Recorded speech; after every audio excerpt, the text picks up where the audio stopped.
We Saved You a Seat is sponsored by the Oklahoma Family Network. Oklahoma Family Network focuses on supporting families of children and youth with special health care needs and disabilities, as well as families who have children with a mental health or behavioral health diagnosis. Oklahoma Family Network provides families with emotional support, resource navigation, parent-to-parent engagement opportunities, and wants to ensure quality health care for all children and families by building strong and effective family-professional partnerships. Thank you for joining us today to hear from my new friend, Meske Owens. Meske shared with me that mental health struggles, relationships, finances, global events all played a role in the direction and decisions that she made.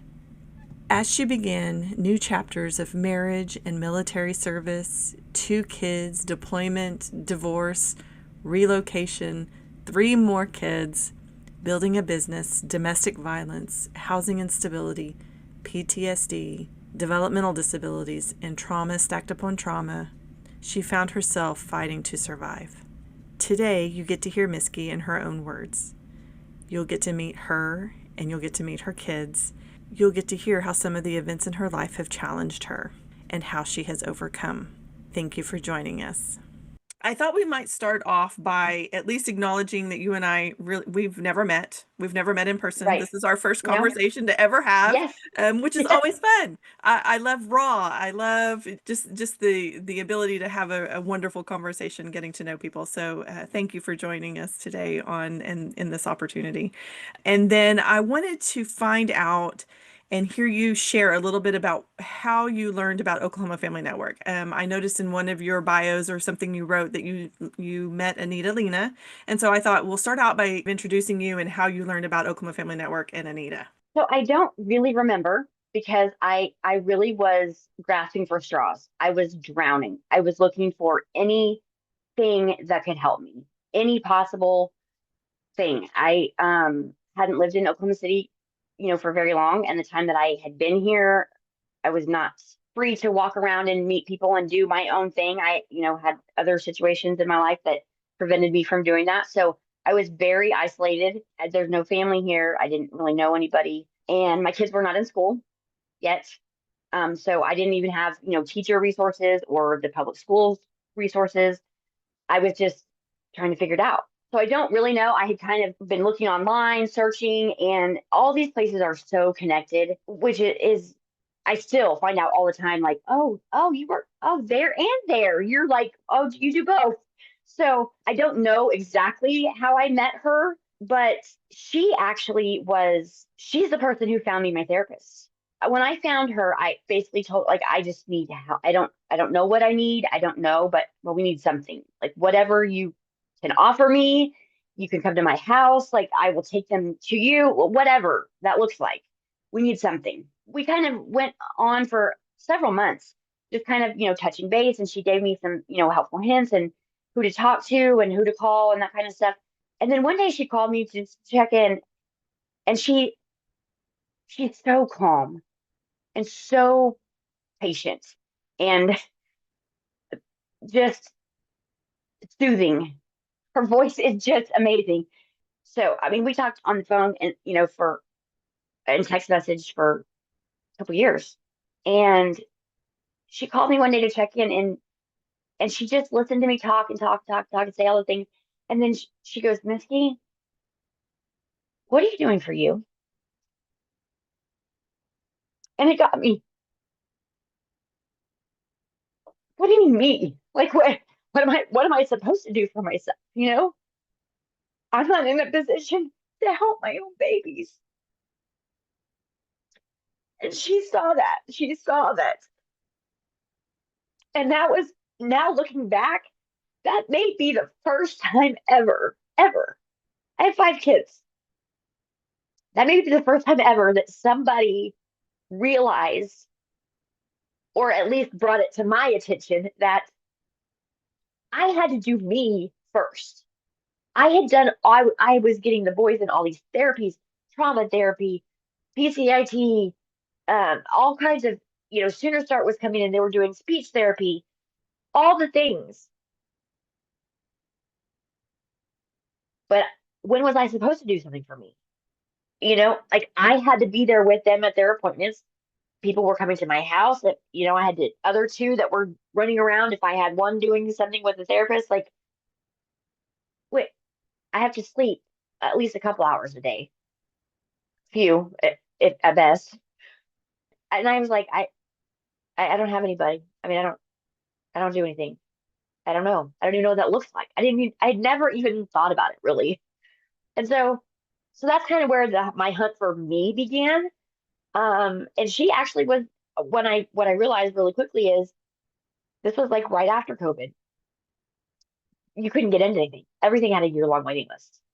And some of the places they didn't even they weren't taking a waiting list anymore because it was so long. They had closed it out. So now I've realized, yeah, okay, you're right. I do. So here I am realizing that I do need some support for me, but it's not available. Where do I go? What do I do? So then it became almost an even bigger problem because now I'm very aware of the fact that I am drowning and there's no help. Like what do I do? Where do I turn to? Where do I go? So she was the one who connected me. She called, I don't know, some supervisor or something, and they called me on the phone and literally got me hooked up with the person. She's still my therapist today. And I started doing therapy appointments 9 o'clock at night on a Thursday night. I mean, this therapist, she's absolutely amazing. We did Saturday sessions for a while because that was all I could do. That was the only time I had, check-ins. And so she's been a huge, and I don't know that she knows that necessarily. I mean, she probably does. And I think that's why she said it. She knew that it was very necessary. But I don't really know exactly the path, how, but she has become a huge, huge piece to our story for sure. Tell us just a little bit about you, maybe a little bit about your family. You mentioned you're a parent to 5 kids. Maybe tell us a little bit about their age ranges, and because it sounds like you have a very wide range of children. So maybe just give us a little history there. So I have 5 kids. My oldest is a girl. She's 23 and she is a therapist now. She's out of graduated high school, went to college. She's out of college. She's working. She's adulting full on by herself, doing her thing. She's doing great. She's in the Tulsa area. My other four boys and a girl. My oldest son is 22 and he is in the Tulsa area. He was diagnosed with ADHD when he was like 3, and things looked a whole lot different back then. And part of that, I think, is the lens I look through now. I see a huge difference in the way that I deal with things, in the way that even the way I look for resources, because I've been through all these things since then in my personal life and with my own trauma and stuff like that. But also some of it, I think, is age and wisdom and knowing when to fight your battle, which battles you should choose, and you can't fight them all. You can't. So some of that is, a little bit of wisdom, I hope. I hope that's wisdom. Then I have 3 little. So those are my bigs. I call them my bigs.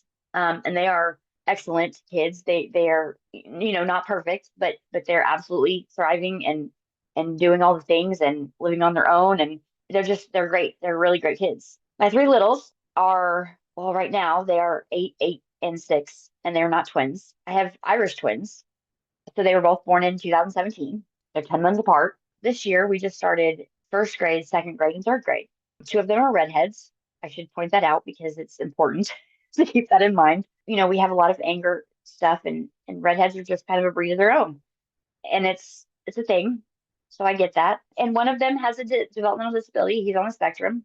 They all have got PTSD. My oldest little, he also has ADHD, almost identical to his older brother. I mean, it's so similar. It's kind of crazy. My guy on the spectrum, he also has ADD, which I had never really had a lot to do with that before, but it's very interesting. It's totally different than ADHD. And I think it maybe even looks a little bit different because he's on the spectrum also. So that's kind of an ongoing thing because spectrum is so wide, so big. There's so much, there's always new information. And I am totally new to the whole scene. So I don't, I'm figuring it out as I go. So, we have our good days, we have our bad days. That's kind of how I got into, or why I got into TBRI and the PCIT. All the things that those were all kind of the things that I found because I couldn't find therapy, because I couldn't find whatever therapist I thought I needed for them, or they were on a waiting list. I ran into these other alternatives that, in my opinion, are it. You don't need all those other things. They're helpful. Those other therapies are great. I mean, but these things are mandatory. Like, they should be prerequisites for having kids, period. Everybody needs to know these things because it's all about relationships. Relationships, and we all have them. We have many of them. That's kind of my, kid story, and they're doing good. We have our good days and our bad days, and we figured out. But we have a connection that, on a level that I have a really good relationship with my big kids, and I always have, but it's not the same. And some of that is just the experiences that we've been through together in life, but some of it really is me learning how to change the lens I see through, and the lens I speak through, to build a better connection with them. And it really has changed them. It's absolutely turned our world completely upside down. Tell us a little bit about the birth of your babies, maybe some of your travels, where you guys have lived. I know we'd love to hear more about that. We were military. We deployed right after 9/11, and I was actually induced with my oldest one. And she was about 2 weeks. We had to induce about 2 weeks early, because we were flying. We were leaving. They wouldn't let me fly that pregnant, and so that was my first child. New experience as a mom, and then we get on a plane and we fly. We're in the military, and this was December of right after 9/11. So 3 months later. We did that, and life things happen, and actually we were honorably discharged from the military on a family hardship because of my postpartum psychosis with her. It was awful. It was absolutely terrible. And so I'm always very aware with new moms, especially because they may look like they're fine and they may think they're fine. In fact, most of the time they do think they're fine, and they're not fine. And it's okay to not be fine. Most of us are not fine, but we're told to put on this front, this facade, this, what it's supposed to look like. We think we know, and it's not. There is not a right way to do motherhood, especially as a new mom. And if you have any of that other baggage that you're bringing with you that has been unresolved, and you think it's good, it's probably a problem. So I'm always very careful, and open to sharing with new moms about stuff like that, because I did it. I with every single one of mine. I mean, I went on with each pregnancy. The postpartum was not quite as bad, but I also was put on medication ahead of time because we knew that it was so bad the first time that I did not ever want to go back to that. So I, lived abroad, with kids, tried to find resources. That was military resources then, and they sent us home. They did not, they couldn't, they didn't want to touch it. So I actually grew up in Denver. I went to school, high school, graduated from Denver, and I went to school at OU. I was born in Oklahoma, but we moved when I was about 4 or 5 years old to Denver. And so then I came back for college and have been here ever since. So, I mean, yes, I've moved around. In the military, we moved quite a bit, but I ended up, after my divorce, in Osage County. So I have seen what those resources look like, which also helps me with my legislative advocacy right now, because it is night and day. I mean, it is totally different living.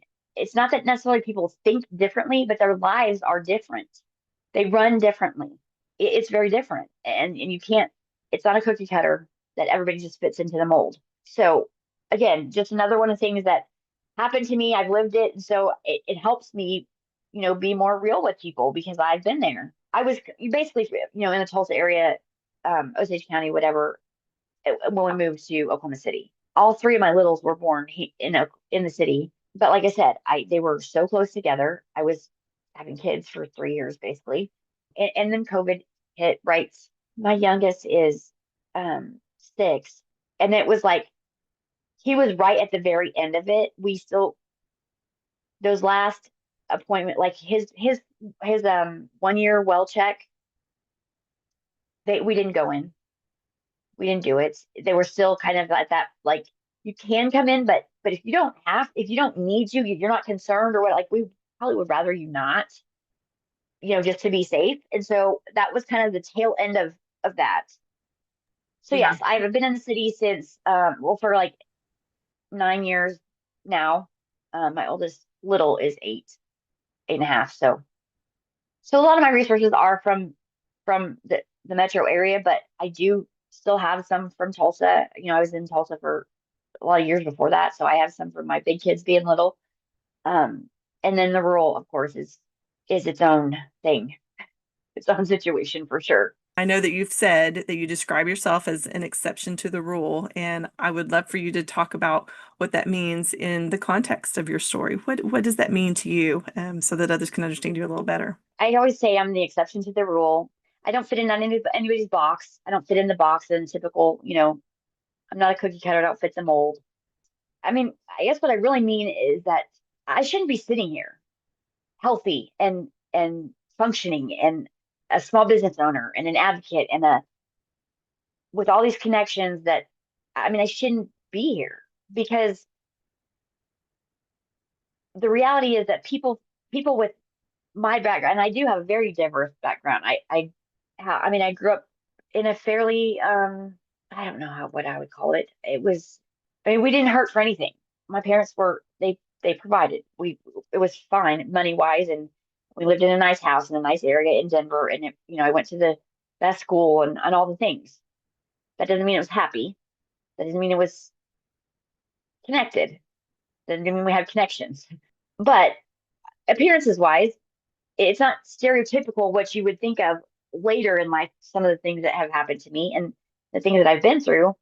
But people with a domestic violence background or poverty or housing insecurity or um, not having a support system at all, like those people, they don't find the resources. They don't have the resources because they're in survival mode. Like they're not. Your brain works differently when you're in survival mode. It does not fire the same way. I mean, it's a chemical reaction that it does not happen the same way. So they're not thinking about the same things that other people who have those basic things being met consistently, they don't think the same way. So, for me, it was a combination of early screening for my kids, mentors who believed in me when I didn't even realize that I didn't believe in myself, or you know, not being able to find traditional therapy. And so I found TBRI and I found PCIT and all those things that gave me a framework for learning, not just for healing. I mean, I was healing in the process, but for learning about why things are the way they are or how it works. It was kind of a combination of a healing and a learning journey at the same time, which it in turn, exposed a lot of stuff from my own past that I didn't even realize was there in working with my kids through some of their stuff. So I mean, it's just been a journey together. And I don't think I would do it any other way. I obviously wouldn't be the same person that I am now without having all of these experiences. But um, that combination is rare that, you you have the language to speak the language to people that are in the field, that are professionals, that speak the language, but also that lived experience that I can absolutely relate with people where they are. Really, the bottom line is we have to quit. We have to meet people where they are and stop meeting them where we think they should be. And that's the problem. We think you should be, if you look this way or you live in this place, or then this is where you should be. That's not realistic. And it's not healthy. It's not helping anything. So, so I'm the exception to the rule. I mean, I've found my way. It hasn't been easy. I wouldn't wish it on anybody else to have to do a lot of the things that I've had to do and struggle through the things that that should have been easy things should have not been difficult to find resources, but it was. So, Yeah, that's you're right. When you are in survival mode, things are just not easy in the brain. right. So, small business owner here in Oklahoma. So tell us a little bit about what you do. So that was actually born out of necessity because of the domestic violence relationship. I had to have a way out. I realized that I had to get out, and he wasn't going to let us out. And I wasn't working. I didn't have family. I didn't have no, what do you do? And I wasn't going to just take my kids and drive, go live in the car somewhere. I mean, I had to have a plan. So I started just doing whatever I could at first because I didn't even have the money to like do buy supplies or anything really. So I actually started picking up furniture off the curb that people were throwing away, and I would take it home and I would sand it and glue it back together and make it all pretty and paint it or stain it or whatever and resell it. That was how I started. In doing that, I had people coming to my house a lot that were picking up furniture or whatever. And my oldest little, his very first 4th of July, he had a terrible reaction to bug spray. It was on somebody's clothes, and they were holding him. He laid his head down, and his skin was burning. It was like literally on fire, and it was getting these big bubble things all over where it was touching his skin. And it was like chemical burn, basically, what happened. So, and of course, it's 4th of July, we're all covered in bug spray. And it was a family time, with kid friendly, whatever. It was awful having to deal with that. But so I started, and he's redheaded. So he's can't be in the sun, so we were out a lot of times in the evening, late at night, after dark, so he didn't get sunburned. And when the bugs are out, he's also allergic to the bug bites. So he'd get these huge things on him. It was just awful. But I started figuring out how to make bug spray. What can you put on somebody to keep the bugs away from them? And I'm telling you, we won't even go into all the things that I tried, but I've done it all. I had tried some of the nastiest, rotting onions, pails of onions that you just put out in your way back, and it stinks to high heaven. Like that's why they stay away. I stay away too. I didn't even go out there because it was awful. My soap journey. I now have a business. I have an Etsy shop, and I do like all natural cleaning supplies. We don't use chemicals in our house. Um, he's also allergic to sunscreen, but his earlobes, like his earlobes will swell up from sunscreen. He just completely blows up. So I started making all of this stuff, his bath soap, his bubble bath, his shampoo, um, you know, all the stuff. And then of course he's, little. And so he wants crayons to paint in the bathtub, paint bath paints and bath bombs. And my kids are soap brats. I mean, these guys, they've got every kind of bath thing you could ever. I mean, I make all kinds of stuff. I started making it all for them. But people are coming to like pick up their furniture, and they're coming to my house and they're like, man, it smells so good in here. Where'd you get that candle? Oh, I make that. You made that? Yeah, I made that. So I start selling them just to, random people, whoever, mentions it or whatever. Um, and people were, eventually were like, you really should, you sell these online? Like you should have a place to do that. Like it's really good. I mean, so I started having repeat customers come, not for the furniture. They were coming for the soap or the whatever. So that's kind of where that came from. But it also has evolved into sensory toys and like I do therapy dough, like scented Play-Doh and even kits, like craft kits to learn how to make your own stuff. I'll send you all the stuff and you have directions and teach you how to do it. Car freshies, they're air fresheners. I do a lot of autism stuff for fundraisers for different places to help with, DD council or, stuff like that, I've done school. I mean, I've done schools and cheer squads and stuff like that, but I like to keep my fundraiser stuff disability centered.